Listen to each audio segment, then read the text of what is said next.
Orale, Cholo Trucker Wrestling Rehab. Shouts to all the junkies out there. All right, and here we got Mr. McMahon documentary on Netflix, episode number 8, the final. I'm sorry, episode number 6, the final episode of this documentary. And I'm feeling a now that it's all over, I'm feeling a different way about it. But first, let me go ahead and talk to you guys about the episode itself. And the episode itself pretty much starts off with concussions, and they do bring up Chris Benoit in the documentary. They do bring him up.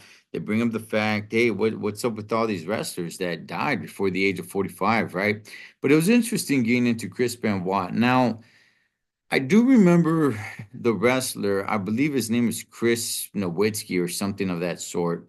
He was the guy that always, played the intelligent dude, like, oh, I graduated from Harvard, right? That was his character. But I did not know, he didn't have a long career. I did not know that he retired because he got a bad concussion. I didn't know that. I just kind of thought like, wow, he probably didn't have the chops. He wasn't getting over. I do remember him. I do remember his career. I don't remember him making it big time or anything of that sort, but he was doing okay, I guess. Um well, this guy, he really is. He really does have the brains, man.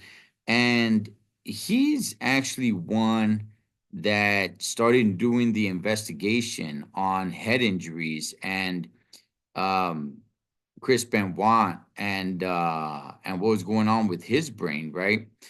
And I like the fact that they didn't hold back on talking about Chris Benoit because that name has been forbidden to be talked about in the WWE. But not in this documentary, it wasn't. They went ahead and talked about it. They talked about how many wrestlers just died before the age of 45. And it was interesting, and especially going back at that time when the NFL, I think the NFL was much bigger. The story was around the NFL, much in a bigger sense of head injuries, but it was going on with the WWE as well. And we know that the WWE did away with certain things, like one of them being the headshot with the chair. Undertaker came out and he said that he was pissed when they did that, but that he came to understand it. So that was cool. I like that they got into that. Another part in episode 6 is the relationship between Vince and Shane. I remember when Shane McMahon came back, it was an incredible moment, and they showed it in this documentary. But I remember exactly where I was at that time because it came out of left field. Like I was not expecting it. Shane had been gone for quite a few years already. And then his music hits with Vince and Stephanie in the ring, and the place goes crazy. It caught me by surprise. I got up, I started jumping up and down. I was like, wow, man. I was in a hotel room at the time because I was trucking it, I was on the road, and I started jumping up and down, like, whoa, what the heck? It was awesome. Um, I've always been a big fan of Shane McMahon, and this was a very important part for me in episode 6, where Shane is just trying to make his dad proud, just trying to get the approval of Vince. Um, I thought it was touching. I did, man. I thought it was very touching, very heartwarming felt. Where Shane is here he is as a grown man trying to get the approval of his dad. Um I did. I really enjoyed that part.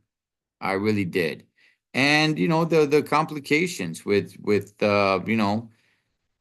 who's this going to go to? Is it going to go to Stephanie? Is it going to go to Shane? Who's it going to go to? And you got a couple of wrestlers in the back, and some of them are saying that. Well, a few of them did say what it was. And they're like, hey, look, Shane, he's cool, but he's a little bit too nice. And Stephanie, she's not. She's a little bit more cutthroat,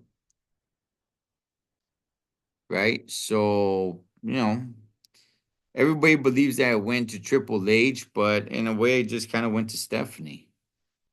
But anyway, man, I mean, I thought that was an important part, right? And then it definitely gets into the scandal of what's going on. Now, they broke it down pretty damn good. I'm not going to go through it all here, but I mean, it wasn't that long ago, but I remember it exactly how it went down and just the way they were putting it out there, right? Where Vince steps away, right? And then he comes back a few months later. And then he goes away again. It was kind of like this weird, like, wait, okay, what's up, man? What's going on? Um, that was he has stepped away, he comes back, and then the company is sold um to Endeavor, TKO with WWE and UFC, right? And then a second, or I just like the scandal is there again. And it's crazy because this documentary was being shot during the scandal. And that's when Vince decided not to show up for the documentary anymore. Um, so you do have you do have people talking about it, but just not Vince anymore. Vince is involved in this documentary all the way through and through, right up until that point. So that's when you stop hearing from Vince.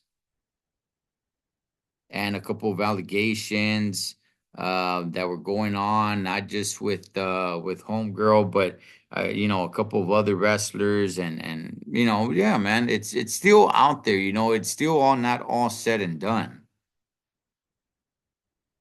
So we'll definitely see where that goes. But nonetheless, Vince he's gone at least from the WWE. So that's crazy. As so many wrestlers were saying, like, nah, he'll never retire. He'll never be away from the WWE. Well, now he doesn't really have a choice. Not so much the retirement part, but he doesn't really have a choice because I mean, he doesn't own it the way he used to. So, if he's gone, he's gone, man. And I know there's rumors of him possibly starting up another promotion. We'll see what happens with that. At this point, I think the WWE is just too big, and I like the way that they're wording it out there. It's become way too big for it to be a family business. It's bigger than the family, it's bigger than anybody.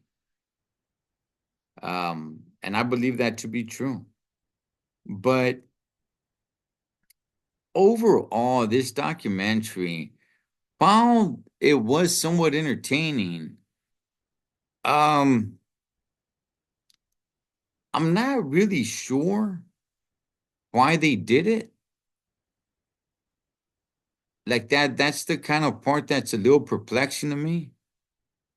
A lot of these interviews that you see um from wrestlers, it was from a few years ago.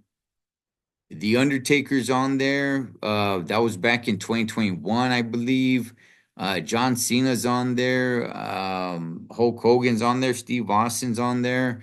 Trish Stratus is on there. Those were done, I think, like in 2022. Um, Quite a few different people are on there. Only very few did they bring in for after the scandal, and none of them were wrestlers. Booker T's in there, Bruce Pritchard, Dave Meltzer. Like don't get me wrong, I enjoyed it. I'm just not sure why they did it. And are they planning on, I mean, it's done. It was there that that was it, it's over. But are they planning to do more once we find out what happens with Vince? Because his legal issues aren't over. But nonetheless, man, look, I enjoyed it. Episode 6 was probably one of the most interesting, detail, in-depth episodes there were.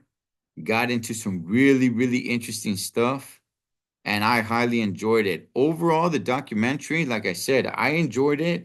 I'm just not sure why they did it. Just to do it, I guess. I mean, I'm sure when they were shooting most of it, they didn't realize what was going to be happening. But you guys let me know, man. Overall, what was you guys' thoughts on this documentary?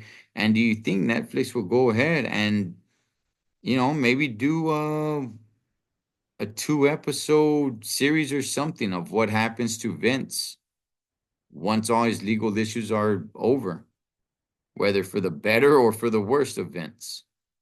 But nonetheless, yeah, good documentary. Cholo Trucker Wrestling Rehab. Shout out to all the junkies. Catch you guys on next one.